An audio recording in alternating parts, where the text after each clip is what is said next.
निसर्गात डिकम्पोज होईल अशी मल्चिंग पेपर भेटेल का? कारण तो मल्चिंग पेपर तिथे राहून गेला निसर्गात किंवा शेतात तर त्याच्यामुळे खूप जास्ती शेत खराब होतं.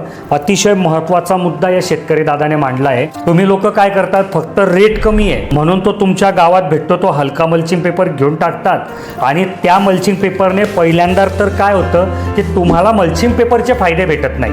कारण त्याच्यामध्ये योग्य ते केमिकल्स नसतात, योग्य तो काळा रंग नसतो, योग्य तो सिल्वर रंग नसतो, त्यातनं लाईट आरपार होत असतो म्हणून तिथे टेम्परेचर मेंटेन होत नाही. हे सर्व तुमचं नुकसान होतं, हे ठीक आहे. पण ह्याच गोष्टींमुळे तो मल्चिंग पेपर जर तुमच्या शेतात फाटला, जेव्हा तुम्ही त्याला जमा करतायत तेव्हा जर तो अखंडपणे निघाला नाही तर त्याचे छोटे छोटे तुकडे तुमच्या शेतात राहून जातात आणि त्याच्यामुळे तुमचं शेत खराब होतं. आणि याच्यावर बघा, आता निसर्गात डिकम्पोज होणारी मल्चिंग पेपर तर अजूनपर्यंत मार्केटमध्ये नाही आहे. पण जर तुम्ही आमची हिरा ॲग्रोची मल्चिंग पेपर वापरला की ज्याचा बिलकुल गॅरंटी असते, वॉरंटी असते, तर तो मी गॅरंटी घेतो की तुम्ही तेवढ्या दिवसांमध्ये जर त्याला काढलं तर त्याचा कुठेही तुकडा पडणार नाही, 1% मल्चिंग तुमच्या जमिनीत राहणार नाही, पूर्णचा पूर्ण तो वेगळा होईल आणि त्याच्यामुळे तुमची शेत सुद्धा खराब होणार नाही.